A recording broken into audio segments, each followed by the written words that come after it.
Everybody is talking about the benefits of cold plunging. The more brown fat we have, the more we can burn calories, and why it's related to winter swimming. Cold exposure is a safe way to activate the brown fat, and it's also a very efficient way to do it.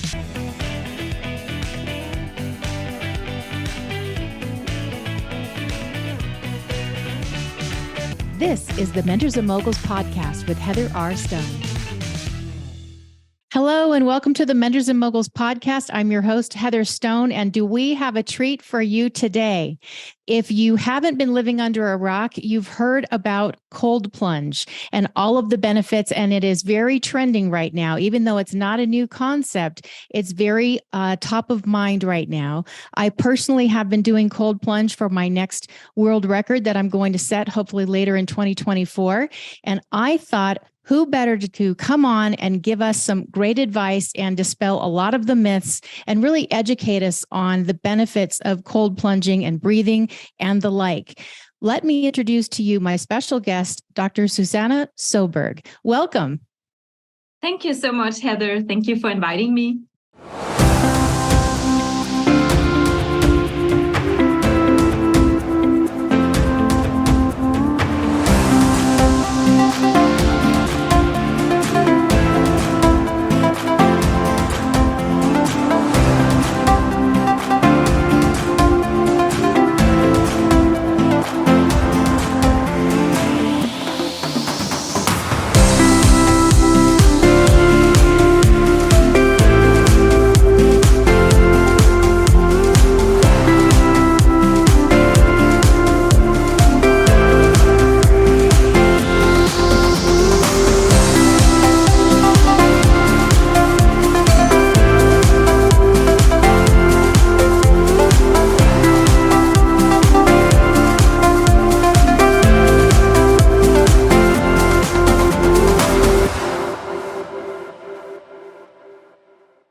Well, first of all, you caught my eye when I saw your book, Winter Swimming. And then there's this beautiful woman there with a hat on and some gloves on, and she's sitting in some ice. And I thought, what in the world is she doing? I want to learn more.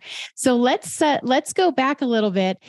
Everybody is talking about the benefits of cold plunging. What drew you to this particular topic?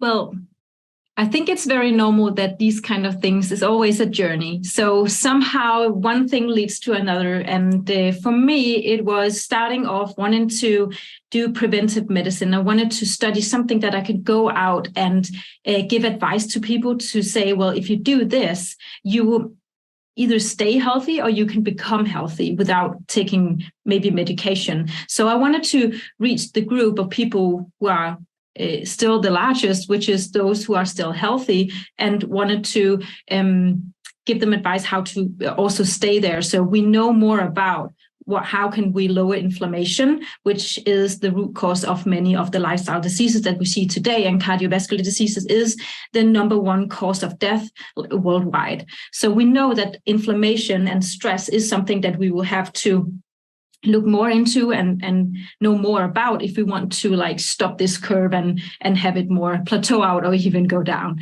So my interest was preventive medicine, and that's why I went into this kind of basic research, and one thing led to another, how to get rid of a sweet tooth and how to snack less in your daily life. And that was how my research started.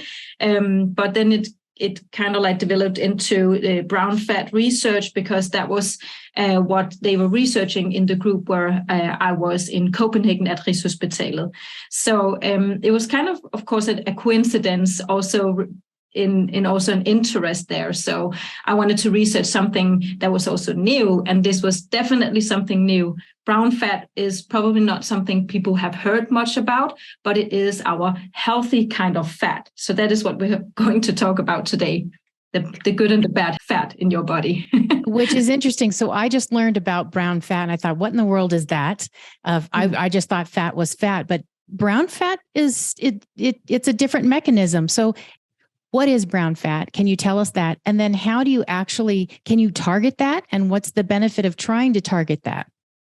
Yeah, so brown fat is our healthy kind of fat in the body. We have the white fat, which which people know the most. I think they've heard about that. It's around our inner organs known as visceral fat, but also the fat that we have on our belly and our thighs. And we want to get rid of that. So of course we want to try and minimize that, but we can do that by increasing what is called our brown fat.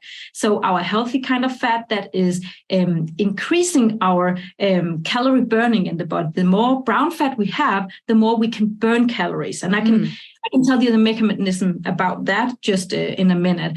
But why we have it and why it's related to winter swimming, that is what I think I would like to also tell you firstly, because why is she talking about this brown fat if it doesn't have anything to do with winter swimming? But it does, because what is actually activating the brown fat and increasing our energy expenditure and burn calories, so the white fat in the body, is actually cold. So we know that cold exposure is actually the most potent activator of the brown fat. This is tested in multiple studies in mice, firstly, but also in this decade, or these last 2 decades since the millennium, it's been tested in humans as well, both in young and lean and in obese people, but also people with type 2 diabetes, to see if we can increase insulin sensitivity in people just by cold exposure. And this has actually been shown. So that is why we are looking at, in research, scientists are looking at brown fat as a way to combat obesity and type 2 diabetes, lifestyle diseases in the future. So if we can find a marker which comes maybe from the brown fat, that could be developed into a drug. So that is like the long-term, you can say, goal. But what we know for now is that cold exposure is a safe way to activate the brown fat, and it's also a very efficient way to do it. So that's why we came up with the study about why not then study winter swimmers, because I mean, sleeping in a cold room has been shown to activate the brown fat and increase our insulin sensitivity in human subjects. So we can say that sleeping in a cold room for months can actually give you more brown fat and then less of the white fat and increase your insulin sensitivity, which is amazing. But how can we come up with like an activity which is also fun and gives you more health benefits? And that's why winter swimming came in the picture. Okay. So do you enjoy going into the water, or is this a necessary evil for you? I think, so I wasn't a winter swimmer from the beginning of my research. So it was really something that I struggled with. The idea had to grow on me for a while. I read all the literature and really wanted to understand this from a scientific point of view. But then because I couldn't really find any reasons not to do it, because if you do this deliberately and you know what you're doing and you do, so this is safe, if you do that, then it should be something for most people at least. So I figured if I do this, then I will understand it on another level. And that's also what people told me who were winter swimmers. I did a lot of field studies, you can say, before I started doing my own research in this. So eventually I had to go into the water, and no, I did not enjoy it at all, not in the beginning. So my point is also, if people are thinking this is torture, then I would completely agree with you. It is torture, especially in the beginning, because you have to get used to it. And your window for this kind of like a high stress is something new to your body, and you have to get used to it, get adapted to it also. So that is like metabolic mechanisms in the body getting used to that and building a defense for you. And that's going to widen your window for that stress. So it takes a couple of times. But already after the 3rd time, 4th time, 5th time, you feel a difference. So it goes really quickly. That's my point. Okay. Well, I just started and I had so many questions. So, and I'm sure that the people listening maybe don't know much about this, or they really want to know more. So you're the perfect person. So can we start with basics? How cold should the water be? And how cold is too dangerous? Is there such a thing for someone just starting out? And then how long should you stay in the beginning? So cold water is per definition shown in the literature 15 degrees Celsius and below. Okay. So that is how we define cold water, where you will get a cold shock. So that's how it's defined. You could, if you stay in water at 15 degrees or below, you can get hypothermic. Right. So yeah, but cold water is also 19 degrees Celsius. So because we can see that this can also activate the brown fat, it can also activate your cold receptors. So it doesn't have to be that much colder in order for you to have some kind of a low dose benefit at least. But what we do know from the research is that if you do see a cold shock response, then you will have an activation of your sympathetic nervous system. And that's going to be at 15 degrees and below. But you don't have to have like one specific degree that you always cold plunge in. If you can, you can say if you can control the temperature. Not all can do that in the sea, for example. I swim in the sea mostly, so I'll just follow the seasons. So I will always look at the temperature, but it's not controlling how I winter swim or how I do my cold exposure. So, but people who has a plunge or a top somewhere, you can get these very inexpensive tops that you can buy in the supermarket almost. You can get them also very expensive. So that's kind of like the range of that. But eventually it comes down to the same cold exposure. You dip in cold water, but as long as you keep it and you vary the temperature, you will also expose your cells to that kind of like fitness training for your cells in this hormetic stress. So hormetic stress is when you expose your cells to a short time amount of stress, which will build the cells stronger without exhausting them. And if you keep varying the temperature in your top, then you will always exercise your cells, you can say. So you don't have to have cold water at 0 degrees Celsius all the time. You can vary the temperature. Okay, that's good to know. And trying to be safe with something like this. So is it okay, because some people do the sauna and then they do cold plunging? Is there an order? Should you do hot before cold and then return to hot, or cold, then hot, then return to hot? What do you recommend? So I recommend that you start, people can do this in various ways, of course, but what I have studied is a protocol where you start in the cold water. Mm-hmm. Then you go to the sauna, the cold water, the sauna, and then you end in the cold water. So you don't go back to the sauna to heat up. What I say is that you end in the cold water, because if you do that, you will force your body, your brown fat, to even increase your metabolism even more. And also the neurotransmitters in the brain will also be there and keep being there for a longer time, and you will have an further, you can say, increase in noradrenaline, for example, which is activating the brown fat as well. So you prolong the time where you have an increase in your metabolism if you end in the cold water. Got it. That makes sense. So I've heard a lot of people talk about the after drop. What is the after drop?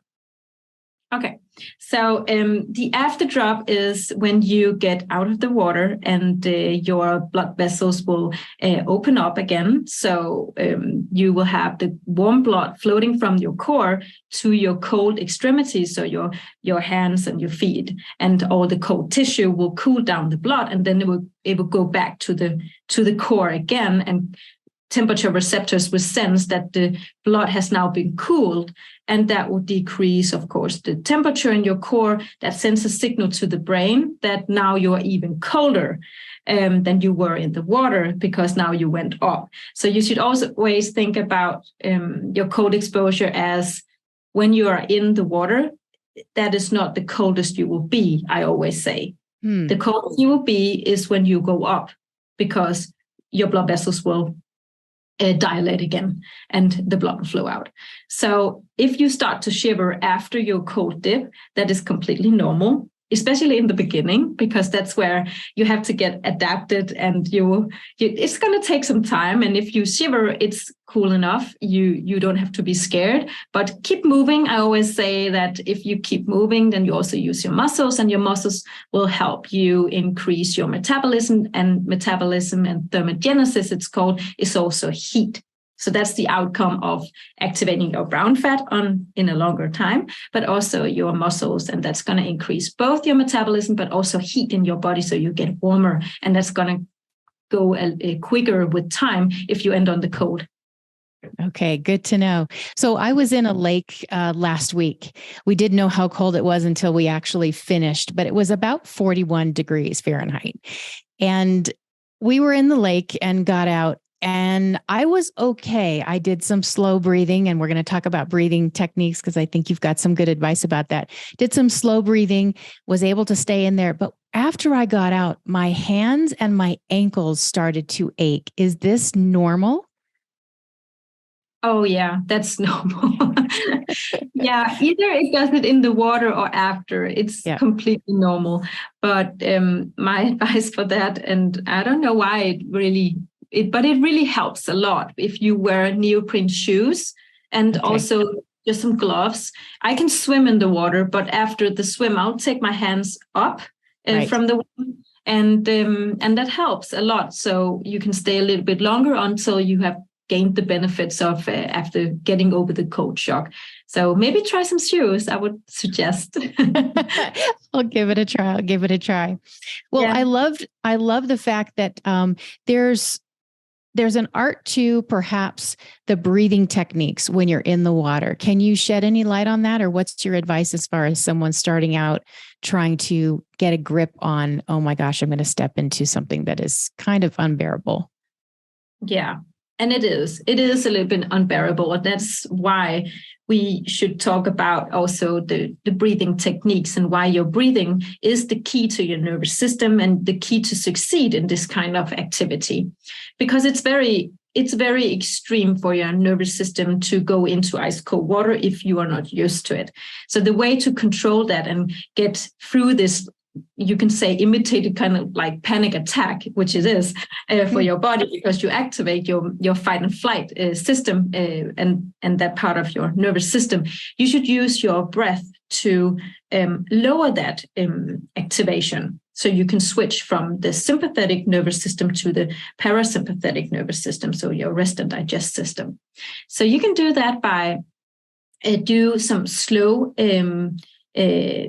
breathing through your nose. And if you do that before you go into the water, you get into the mode of using your nose to breathe. But if this is your first time, you are probably not going to succeed. But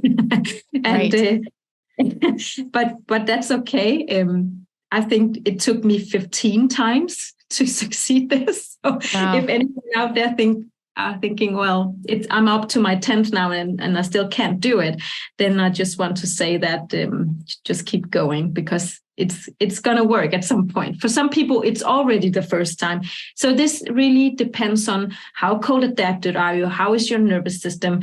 For me, it took a while. I don't know why, but it just did. But I succeeded at least. But the thing is that if you use your nose to breathe slowly and calm your nervous system, you will slow your heart rate and your blood pressure, which will go a little bit up especially if you're new, because you're anxious about this activity. And it's shown in research that if you are a naive winter swimmer, then you will have a little peak of blood pressure in the beginning. But when you are adapted, we don't really see that.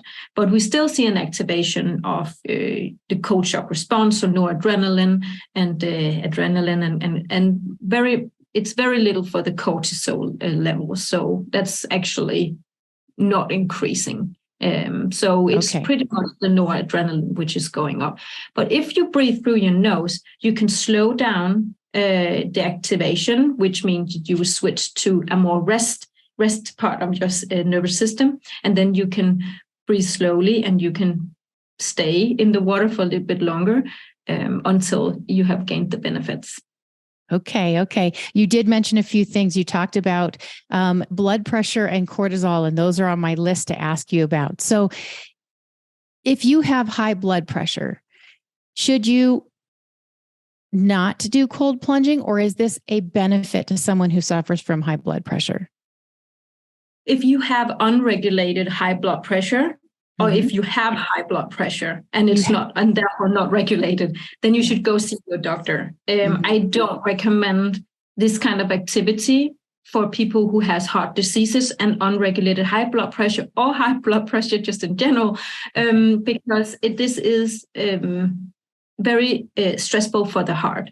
Okay. When you submerge into cold water, you will activate the sympathetic nervous system, and also your you can say the parasympathetic nervous system, and that is also your rest and digest system. So you will have this conflict of the heart, where the heart both wants to increase the heart rate, but also decrease at the same time. So the diving reflex really tries to like slow everything down, because you immerse into the water, but at the same time you activate the sympathetic nervous system. So it's a conflict to the heart to go into cold water. So if you have heart diseases, unregulated high blood pressure, you should go and see your doctor to ask them whether this is advised for you. Okay. So let me jump back to the athletic part. So there's athletes that have been, we've got football players here, and they jump into the ice tubs. But at what point should you let your body cool down? Let's say you had a hard workout, you went for a long run, you're hot, you're sweaty. Do you wait, or is it safe to jump right into an ice bath? What's the protocol for something like that to be safe? If you are an athlete and you don't have any heart diseases, right. I think this is something you have to go slow with in the beginning. That's always the advice. But if you are getting used to this, you can use the cold water after your athletic performance. But of course, there are discussions about if this decreases hypertrophy, to grow your muscles, if that's what you want to do. But I think it's very little that you lose if you go into the cold water after your strength training. But if you want to gain everything from your training, then wait with your cold plunging to another day, maybe. Okay. Well, that's good to know. Have you studied cryotherapy? Is this essentially the same thing? Because I used to stand in the tank for a few minutes with cryotherapy, where you stand up and then it just blasts you for 2.5 minutes of ridiculously cold air. What do you have to say about that? Is this similar because it's cooling your body, or very, very different? I think it's very different. Absolutely very different. There are studies on cryotherapy, and it does cool your skin, which means it will activate your cold receptors in the skin, and it will also send a signal to the brain that you are now getting cold. But it's another kind of cold, and you're not getting cold in the same way that you are if you submerge into cold water. So I think we need more studies to say exactly what is going on also cardiovascular health. So I don't think it's not comparable to cold water immersion. Okay. Well, that's good to know. I had no idea about that. And what about your cortisol levels? If you are in a high stress situation and you're producing a lot of cortisol, does this help? We touched on that a few minutes ago. Does it help? Does it affect it? Is it a benefit to someone who's struggling with the cortisol production? It's a really good question. The thing is that when you go into cold water, I haven't seen studies where which shows any increase in cortisol levels. Okay. So it seems that cold water immersion and swimming doesn't increase your cortisol levels. On the contrary, actually, if we look at the results from my studies, it shows that if you are adapted to cold water swimming, then your cortisol levels will actually decrease. So on a basal level, but it increases in the morning. It has a peak in the morning in winter swimmers, where we saw that it was actually higher compared to the non-winter swimmers, but which is a good thing, because you really want a high spike of cortisol just at that moment in the morning, because it helps you wake up. So that is the only point where you really want that. And that's what we saw. But other than that, you don't have an increased cortisol levels. But your question was, what if you already have a high cortisol level. So I would say that it depends on, is that because you are super stressed in your life? Yes, probably stressed is what I'm referring to. Yeah, okay. So then I would say that just like exercise, you should be careful because stress in that sense is also just stress. So you will have to figure out a way to get rest at least and get sleep. And when you have done that, then start exercising and start doing a little bit of cold exposure. You can start with the face, the hands, the feet, or take a cold shower, or maybe start plunging again if you already know how to do that. So I would say if you are on a really high alert, any kind of high stress added to your life is still just stress. Right. Well, that makes a lot of sense. I did read somewhere that people are saying if you don't have any place to do cold plunging, then fill the sink with ice water and dunk your face in there because all of your nerve endings are in your face and it's the same thing. What do you have to say about that comment? Well, I think that there is the activation of the vagus nerve, and you will probably have some benefits from that. I haven't seen studies where you will see any benefits on your cardiovascular level. So I don't think that you will have exactly all that. I don't think the exposure is great enough. We are also maybe looking at a dose-response relationship, which we also see from the sauna and heat stress. Whether it's heat stress or cold stress, it's still the healthy kind of stress for your body. And it all depends on how you do it. So, and how much of your body you are exposing. But you can activate your brown fat just by putting one hand in a bucket of ice water. So I would imagine that putting cold water in your face is also going to do some exposure for you. So if you don't have time to go to the sea or to the bucket in your garden or whatever, you can do something in between and have at least some relief, stress relief. You would probably feel that from cold water to the face. So you will have some benefits, but I don't think it's going to be exactly the same. No. Very interesting. Is there any part of the study that surprised you? Something, an element that came out, a result that came out, good or bad, that you weren't prepared for, or you would have thought? Anything that was kind of shocking? You mean to my own research? Yes. Yeah. So what your audience maybe don't know is that I did a research study in winter swimmers who were adapted to winter swimming for 2 to 3 seasons. And I compared that to a matched control group where I measured how much brown fat do they have on multiple days. On some days, I cooled them down for some hours to see how much brown fat can I activate. And also I had them come in and also measure their brown fat on days with room temperature. And I had them sleep in the laboratory for a couple of days to see how is their temperature regulating during the day and night.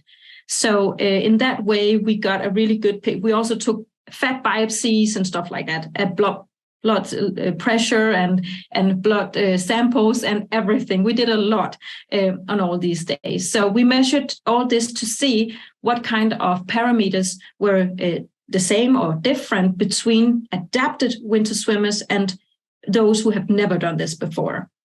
What surprised me in this study, there was many surprises. So it took me actually a long time to analyze all this data. It took me years.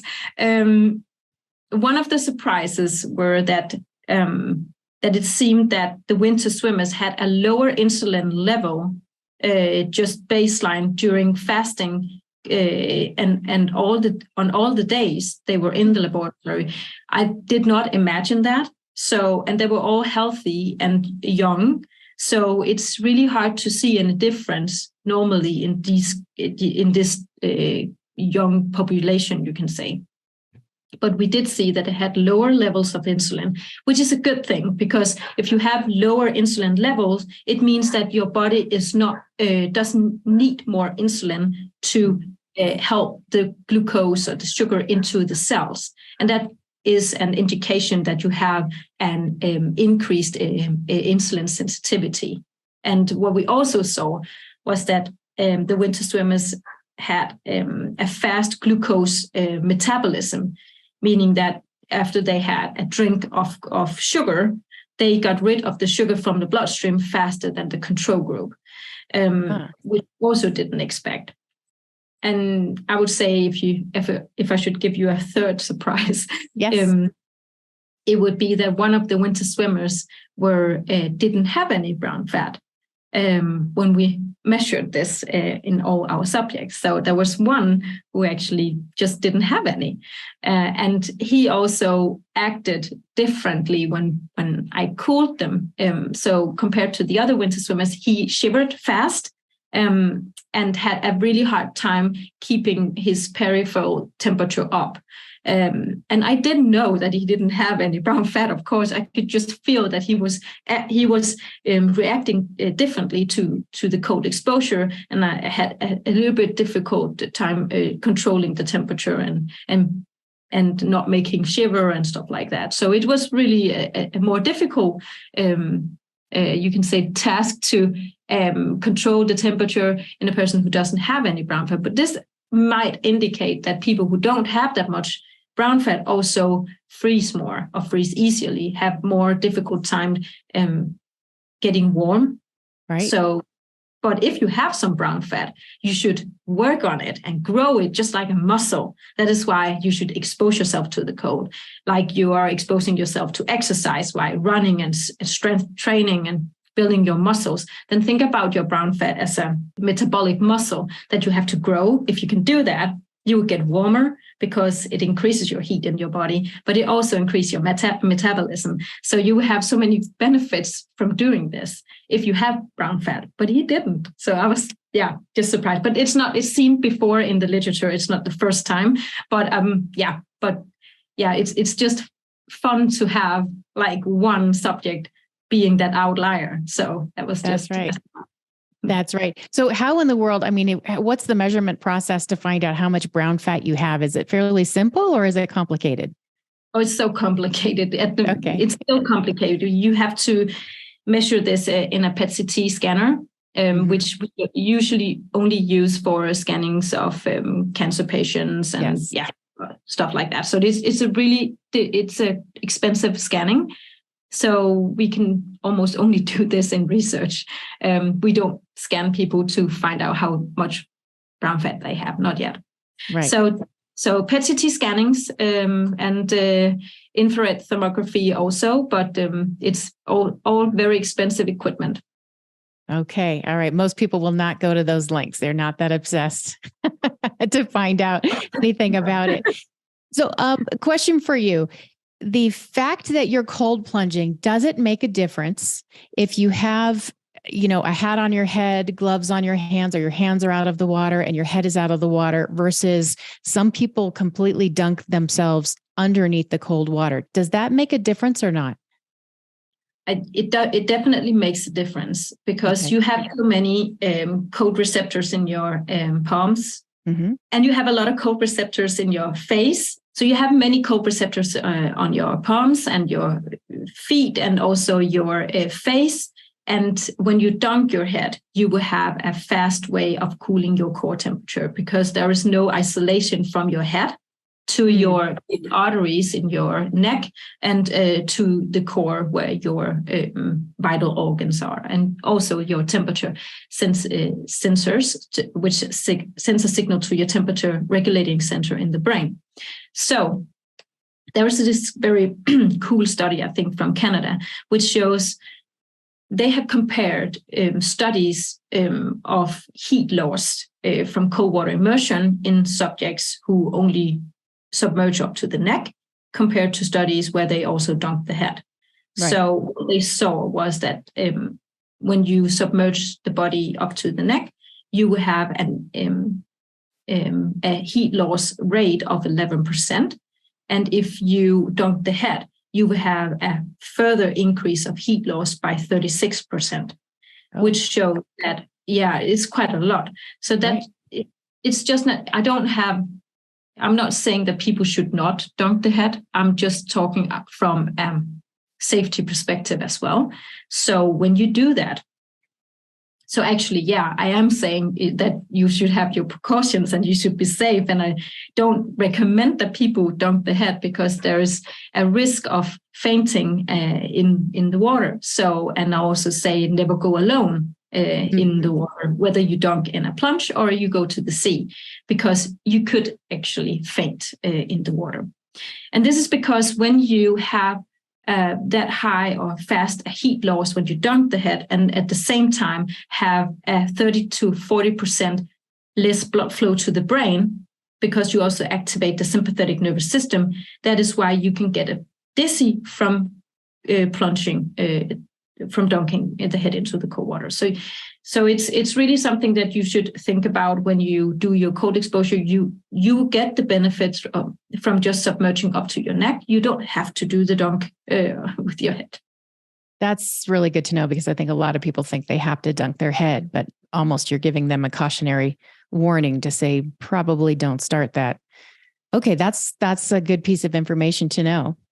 Well, this has been absolutely fascinating. What is the one thing that you think you would like people to know?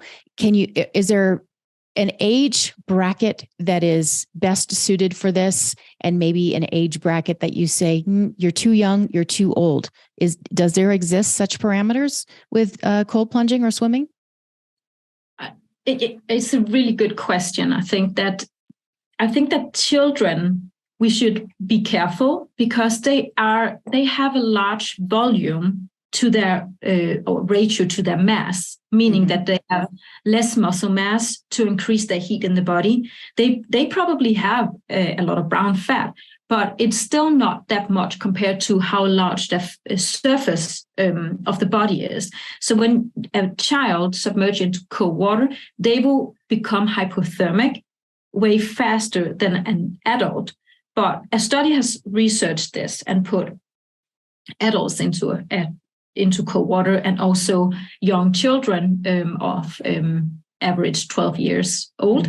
And what they saw was that they defended the core temperature just as good within this 1 minute, but they used different mechanisms for this, meaning that the young boys in this study, they had to use more glucose and activation of the brown fat and muscles, so they will shiver way faster than the adults. So it was completely okay so submerging just for a very brief dip, but they cannot defend their core temperature for that long because they don't have the muscle mass, they don't have a large enough body to increase the temperature again if they stay as long as the adults. So it's amount of time that you spend in the water. So children can, I always say that children can do a fast dip, and always with adults,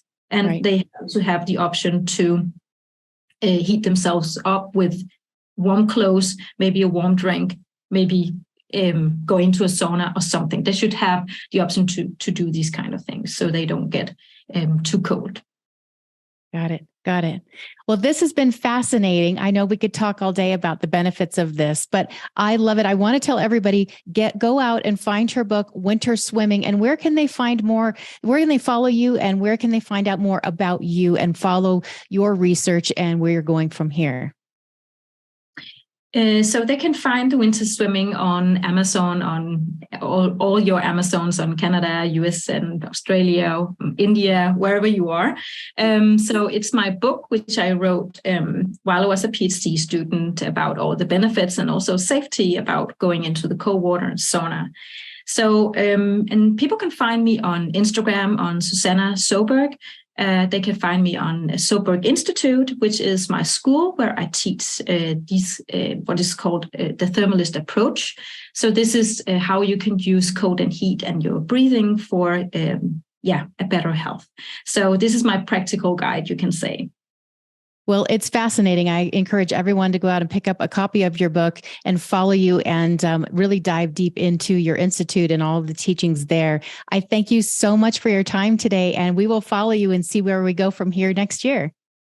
Okay. Thank you for having me. Thank you so much. Thank you for joining us on this episode of the Mentors and Moguls podcast. We hope you've been inspired by the incredible stories and wisdom shared by our esteemed guest. If you've enjoyed this podcast, be sure to subscribe and leave us a review and share it with others that may benefit from the valuable insights shared here. Until next time, stay inspired, stay motivated, and keep making your mark in the world.